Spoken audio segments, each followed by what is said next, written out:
গরিবের সুখ চাই নাটক পরিচালনা করছে ইগল টিম। আপনারা সবাই নাটকগুলি দেখুন, আসলে দেখলেই বুঝতে পারবেন ইগল টিভি কত সুন্দর করে একটি নাটক পরিচালনা করতে পারে। আসলে ছোট্ট একটি গ্রামে এই নাটকগুলি শুটিং করে আসলে গ্রামকে এত সুন্দর করে রিপ্রেজেন্ট করে যে আসলে ভাষায় প্রকাশ করার মতন। আপনারা সবাই এই নাটকগুলি সম্পূর্ণ দেখবেন এবং দেখলেই বুঝবেন যে কত সুন্দর করা হয়েছে নাটকগুলি। এই নাটকটি আসলে বোঝানোর চেষ্টা করছে আসলে গরিব হলে আসলে কোনো কিছু আশা করা যাবে না, এইরকম আর কি বোঝানো হয়েছে। আসলে এই একটি ছোট্ট একটি ফ্যামিলিতে বসবাস করে এরা, কিন্তু এই ছেলেটি আসলে কিছু করতো না, প্রতিবন্ধী ছিল বিধায় তাকে আসলে অসম্মান করতো ভাই বিরাদাররা মিলে।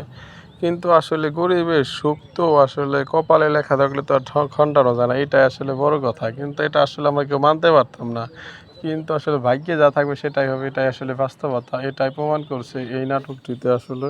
হ্যাঁ, গরিবের সুখ চাই এই নাটকটা আসলে বোঝানো হয়েছে আসলে গরিব দেখে আসলে কোনো কিছু চাওয়া যাবে না, আশা করা যাবে না, এইসব বিষয়। আসলে এই ফ্যামিলিতে আসলে ছেলেটি গরিব আসলে বিদায় আসলে তাকে কেউ সম্মান করতে চাইতো না।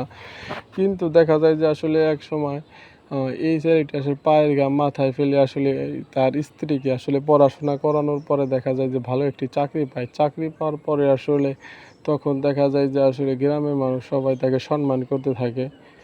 এই হলো আসলে নাটক। আর বড় ভাই যারা আসলে তারা তো সম্মান করতো না, আসলে পরিবারকে কেউ দেখতো না।